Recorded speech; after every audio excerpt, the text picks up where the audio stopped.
Hi, and welcome to Tea Leaves Programming. Today we're gaming like it's 1979, and we're going to do it with some old computers. Actually, just one old computer. Those of you who watch this channel regularly know that I have a bit of a bee in my bonnet about the Apple II. But today, we are not going to be working with an Apple II. We're going to be working with this. This is a TRS-80 or Radio Shack Color Computer.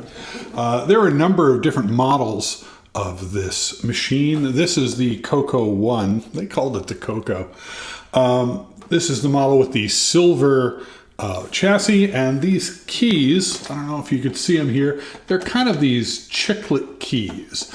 They later made another revision of this machine that was all white plastic and had a closer to full size or real keyboard. But this is the one that I remember. And here, by the way, is one of the later models. This is a Color Computer 2.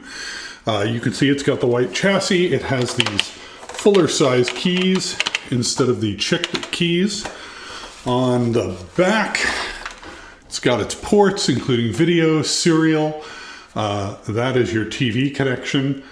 This lets you choose if it's broadcasting to channel 3 or 4, I believe. That's the power button.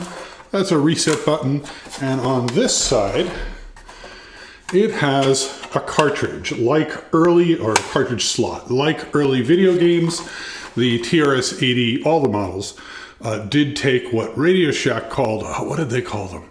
Was it data packs? I think it was literally program packs. And this wasn't just for games. I know we associate cartridges, ROM cartridges, with games. But this was used for programs too. The one that really sticks in my mind was the Tandy, or the Radio Shack Editor Assembler. If you wanted to write in assembly language, was a ROM cartridge that you put into that slot. Interesting things about this from a hardware perspective. This has most of the 8-bit computers of the day had either a Motorola 6502 or a Zilog Z80 chip. This little baby has a Motorola 6809, which, as everyone acknowledges, is in fact the best 8-bit microcomputer chip. I'm going to be talking about a specific game that ran on this computer, and it's impossible for me to talk about this without getting into a little bit of nostalgia. And I'm always, despite my channel, suspicious of nostalgia. The game I'm going to be talking about is probably one of the hardest, if not the actual hardest, adventure game that I've ever played. And I would venture that almost anyone had ever played.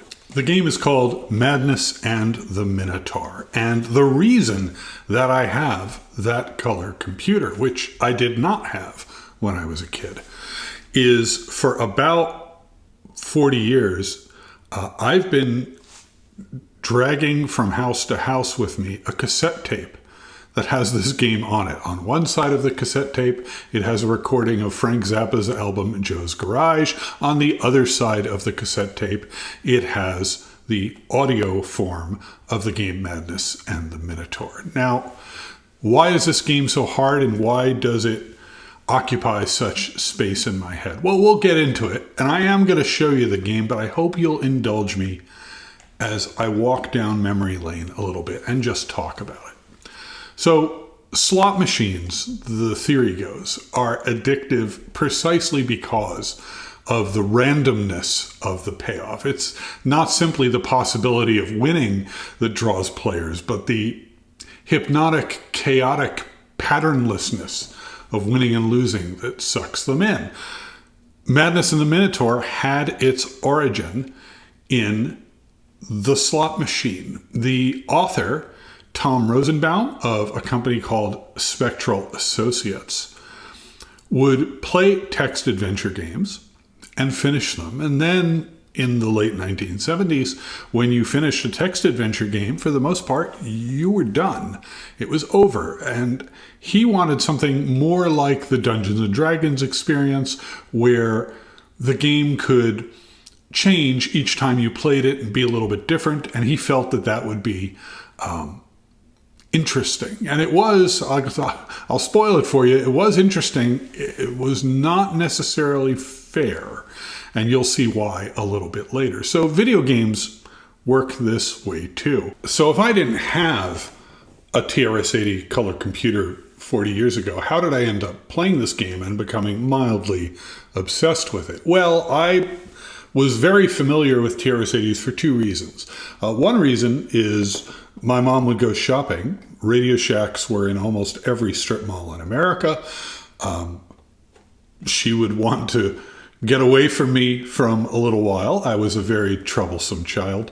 And she would just dump me at the nearest Radio Shack. And I would sit in front of the Model 1 or the Model 3 or a TRS-80 Color Computer and play with it for as long as she left me there. It was the only time in my entire childhood that I was well behaved was when I was sitting behind the keyboard of a computer, a tradition that has continued, to this very day.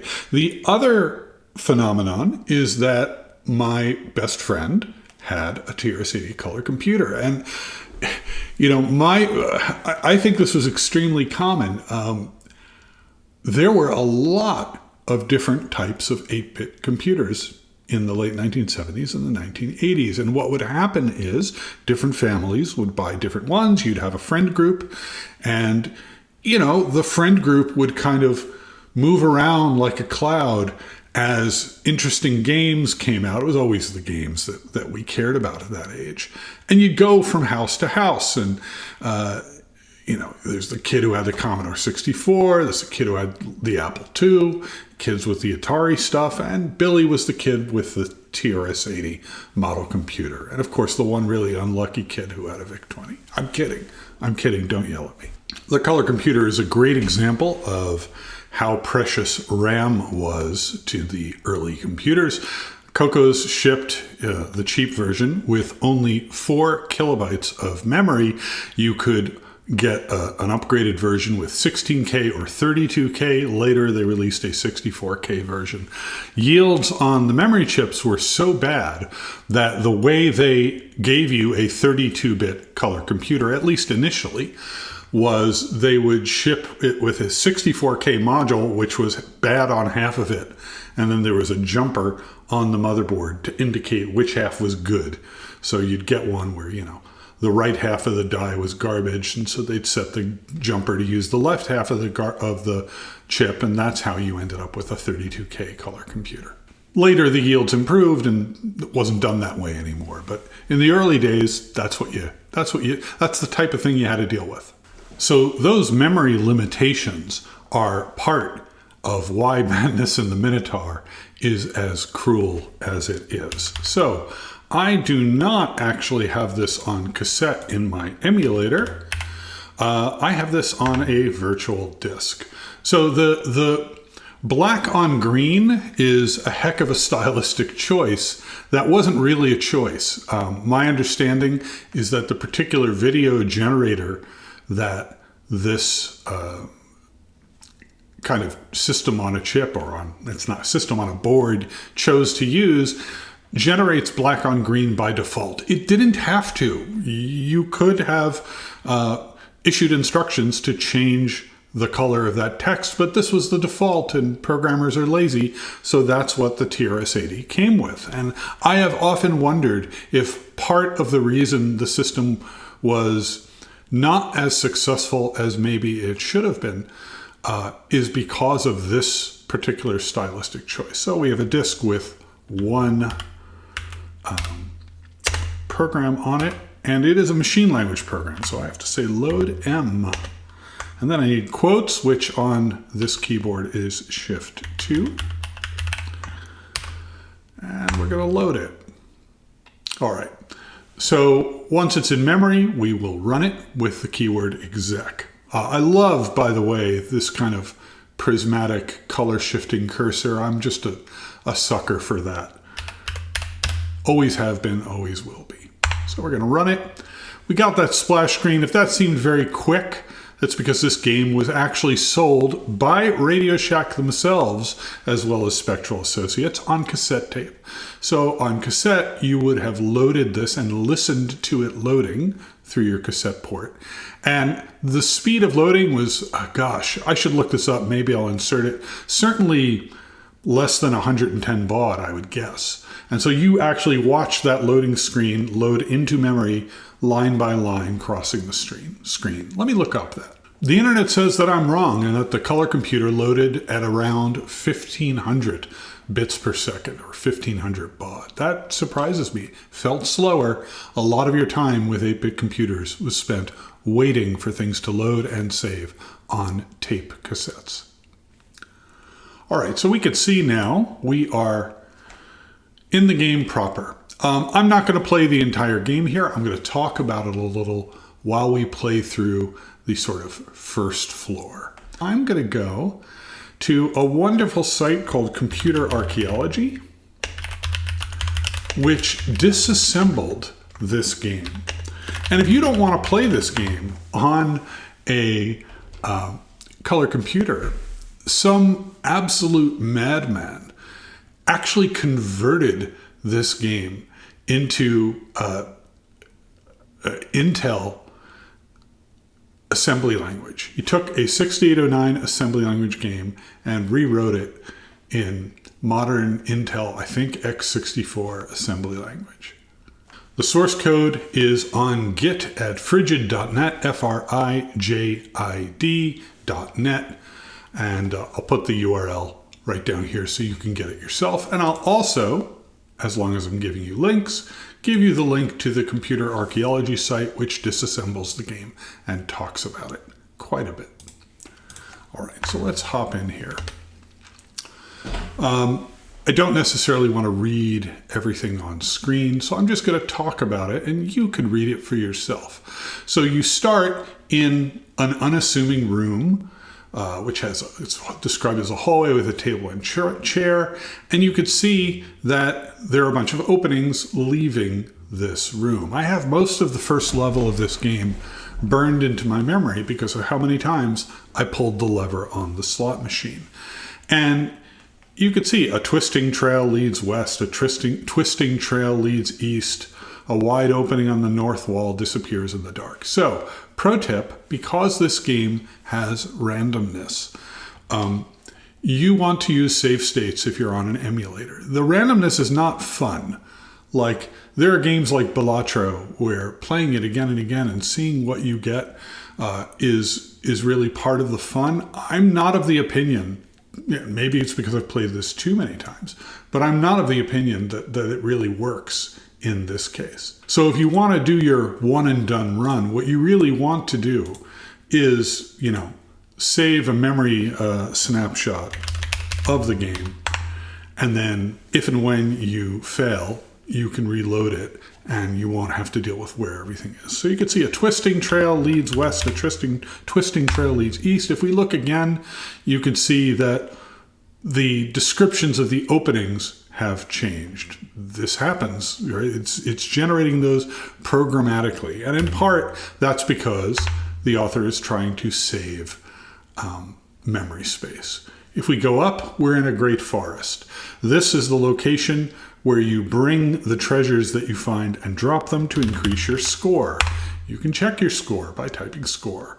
You can see we have a 255, an 8-bit counter representing our health, and we have 240 points.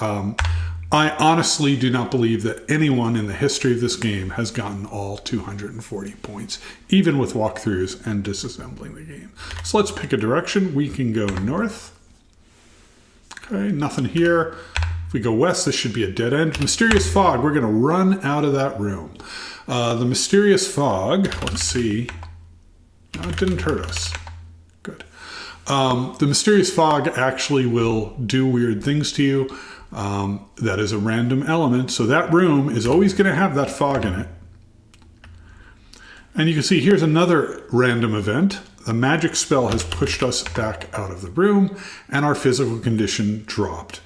You would only know that your physical condition dropped if you bothered to check at that moment. Waiting to see if we could find an object here. Small row. That torch is not real. I think that's part of the room description. Yeah. So the distinction between objects And room descriptions is very, very clear as far as the game is concerned, not always clear to the player. Let's continue to go east. Woodpile room. We can go south from here. Okay, so here are some objects in this room. So let's go ahead and pick them up. Can we pick them up? The bottle we should be able to pick up. That's good. And the dagger, let's see, yes. Okay, so the way the game's core loop works is there are three types of objects. There are normal objects like the ones I just picked up. There are protected objects. To pick up the protected objects, you need keys. Any of the normal objects or other protected objects could be keys. You have no way of knowing in any given run what the keys are. So for example, there's a shield. That's a protected object. If you are holding nothing and you try and get the shield, it'll just say, oh, the shield's out of reach. Maybe the shield needs a bottle and a certain magic spell, Ishtar. We'll get to the magic spells. If you happen to have those, then you will be able to pick up the shield. How do you find out? There's a character in the game called the Oracle. You can ask them for hints. Sometimes they lie to you. So you really can't win. So you see this, the ground is shaking. I was doing nothing and it said the ground is shaking. This happens every so often. And this is why you want to save the game and use save states. When the ground is shaking, the maze can change. In particular, exits can be blocked off. So the ground shaking is how most games end. You get trapped in a room. And once an exit is blocked off and you're in that room, if you don't have the magic spells that will clear the blocked exit, your game is over. And let me be clear, in 40 years of playing this game, I've never gotten that spell. That's the type of game this is. Magic spells are considered protected objects. The way you get them is you walk into one of those mist rooms with the right objects and you just get the spell. The spells are all named after Babylonian gods, Crom, Ishtar. Which spells do what? You don't know. You have to experiment, and if you experiment in the wrong room, nothing happens. So the game is, I don't know. I do not believe that this game is winnable outside of Bill Murray in Groundhog Day playing the same save state every day until they get to the answer. All right, so where are we? We picked up the bottle. We do have an inventory. You could type INV. This is a game designed to run on a 4K computer. So if I type inventory instead of inv, it doesn't work. You got to type exactly what the game expects. Can I say go east? Let's see. No, you can't. Can I say east? Can't say east. All right, the nymph is here. That's interesting. I think we can try and fight them, and we will not. Nothing will be accomplished by this. Yeah, we don't have any weapons anyway. The monsters are considered protected items in a way. I don't know what you get for killing the monsters. Again, because in 40 years of playing this game, I think I've done it once. I've completely forgotten. I think the nymph will also steal items from you, so let's not linger in the room. Do I still have my stuff? Yes. We'll walk through here, continue on to the south. We haven't, by the way, everything I've told you sounds really hard, right? We haven't gotten to the hard part of the game yet. So there are monsters that will try to murder you. The nymph is fairly benign, and that's why she is on the first floor. It's opening to the south. A large doorway on this. Okay, Temple of Zeus. Yeah, the map is coming back. I definitely have this in my head. So I said I have the map of the first floor of this game on my memory, in my memory. Why don't I have the map of the rest of it? Is it just because I never got there? Oh no, I got there. The other part of this game that is just brutal is the rest of the labyrinth. I mean, it's a game with Minotaur in the title, so there must be a labyrinth, right? Well, the ground is shaking. Let's see if our game is over. Right, and so the ground shaking, the fact that that happened when I wasn't walking, should indicate something else to you, which is that the game is keeping track of time. Monsters are moving around. If you're in the room with, say, the Minotaur, it will attack you if you just sit here looking at it. There is a way to pause it, and I did not understand that mechanism. I think you type the word quiet. Let's see what happens. I think it holds off. All right. This was how you saved the game back in the day. You type quiet, you hit the exclamation point, and we can now hear the game saving to cassette. I actually wanted people to hear this sound. This sound is in my head. All right, let's go west. Nothing here. I think this is going to get to a dead end.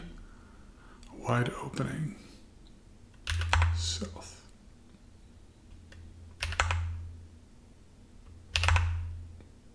Okay. We're going to talk more syntax. This is the weirdest parser. There's a hole in the floor. Can I go down? Let's try it. Maybe we can, and I don't remember that. Oh, good. We can. So if you walk in the dark, like the Gru in the Infocom games, you will just die. So I'm just going to go back up.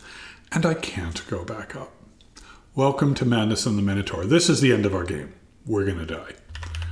So in order to get back, we need to know where to go, and we don't know where to go. So it's all over. So we can start over again. A couple more game mechanics that I want to encounter. We didn't find the lamp. We didn't find really any of the key items.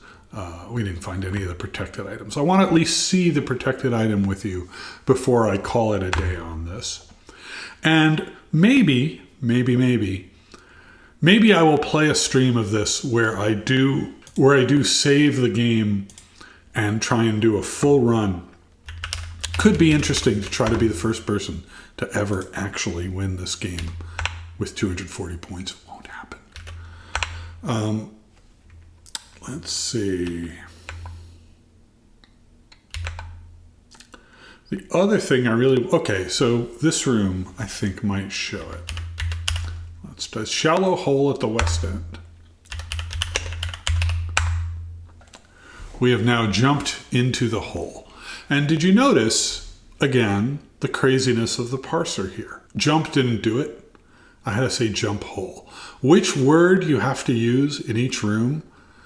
I mean, it's not random. It's always the same in that room. You're always going to say jump hole. But like, there's no real clues. Sometimes it's jump up. Sometimes it's jump down. Sometimes it's jump hole. Sometimes, I would swear that there are whole rooms where you could do just jump. Let's see if jump pit does it. Did that get me back to the... Right, so jump hole and jump pit get you back. I don't think I could say jump hole here. Yeah. This game. Let's see, and... Madness in the Minotaur, folks. This is the type of game it is. All right, new round. I'm going to try it again. I'm going to save the state here in case we get a good run. Okay, we're going to go south. Magic spell to the south. Go there. There's our lamp. Get lamp. Can I get the sprite? No. Can I kill the sprite? Let me get the food. Why you gotta kill a sprite? All right, let's get out of here. Let's go to the west. I don't think we've been there. This is the room with the plants. Drapes on the south wall. Can I go through them? Yeah. And so you could spend a lot of time trying to interact with the descriptions, and almost never happens, except when it does. Now that we have the lamp, we can go somewhere where it is dark. There's a large opening in the floor. I think you could fill the bottle if you have one, but I don't. Okay. I believe the magic incantation is lamp on. And this infected me such that for years later when playing, say, an Infocom game, I'm trying to type lamp on rather than turn on lantern. So we still haven't gotten to the hard part of the game, by the way. So let's see. Large chamber of the Great Pit. Got a pendant. Oh, I got the pendant. Look at that.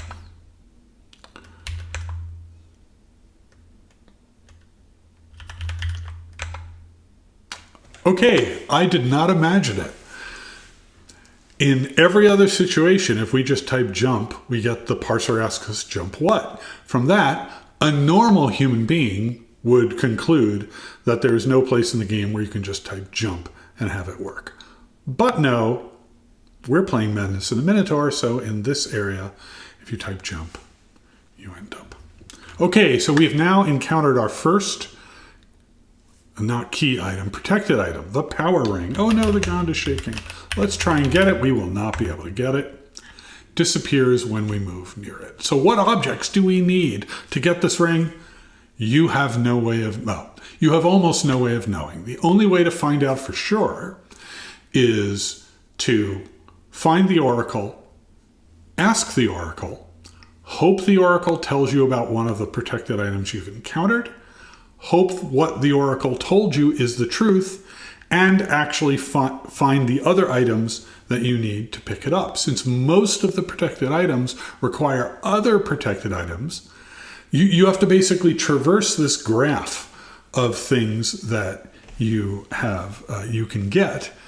And so the only real way to win is to walk through the entire maze and find all of the non-protected items, and then kind of figure out the shape of the graph of protected items and walk them from the bottom up or the top bottom, however you want to do it. And then I say this as if it's easy. A large troglodyte is in the room and he's attacking me, so I'm going to run out. I do not believe monsters intentionally follow you from room to room. They might wander in. I don't think they stay in their rooms, but they're not chasing you on purpose. The walls of this room are a very strange color. I took a lot of damage there. Oh no, the satyr is here. Get basket. Go down. No, run away. A mace. Can I get the mace? Okay, so do I need to wield it? You can see how much. Okay, so it looks like I don't have to wield it. The food, I think, will heal you if you eat it, but then you don't have the food, and the food is probably needed to pick up other items. By the way, we still haven't gotten to the hard part of the game. Let me just tell you what the hard part of the game is, which is that the bottom 3 floors of this maze and part of the second floor is a literal, you're in a passage with many twisty caverns, a twisty, like in the original adventure game. And the structure of that maze is bananas. It is like, hundreds of rooms. I guess in theory it can be mapped. Everyone I know who has mapped it by looking at the source code. Madness in the Minotaur. All right, we're at the bottom of a pit. No, I went that way. I came from that way. I'm trying to get to the maze just so that could be the last thing. The air is crackling with enchantment. That is one of the places where you can learn these spells. I think I have not learned them right now, so nothing would happen anyway.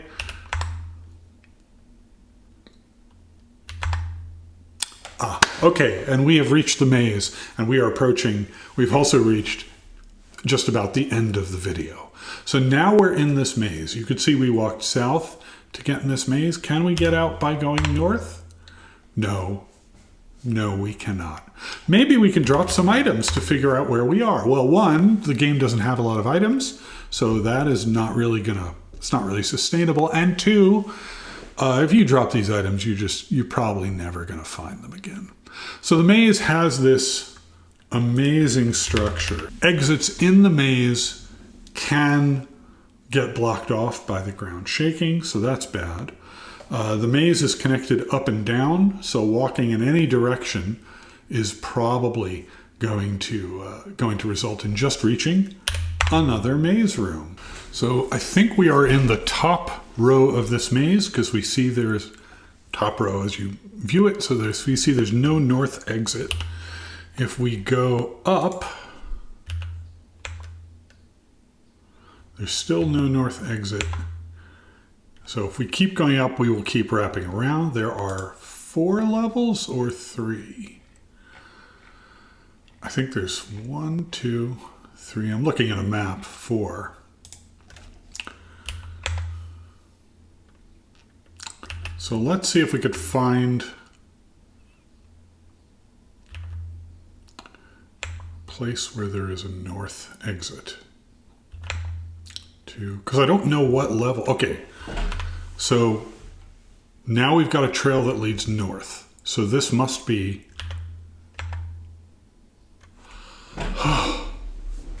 We escaped the maze. I've only done this a few times in my entire life. We could see another random item just happened. The floor caved in. We dropped the mace. We'll pick it back up. And we're probably going to die now. I can't pick up the mace because I'm probably about to die. Yeah. So, Madness in the Minotaur. This game, with its slot machine mechanics... Let's leave. Has loomed very large in my memory for many, many years. I don't honestly expect many of you to be that interested in it. But I think it actually does hold an interesting place in the history of interactive fiction. This is really, apart from kind of Dungeons and Dragons-like games that were more firmly RPGs, this is the earliest kind of melding of randomness and IF that I'm really aware of. You know, you could say maybe things like Hammurabi, the why do I want to say the Assyrian game? The Sumerian game is IF, but this is, you know, you're walking around and there are objects and you're saying get lamp, but it has this level of randomness. 2 last very minor points before we wrap up. This game had a mystery associated with it, apart from the mysteries within the game itself, which was who wrote it.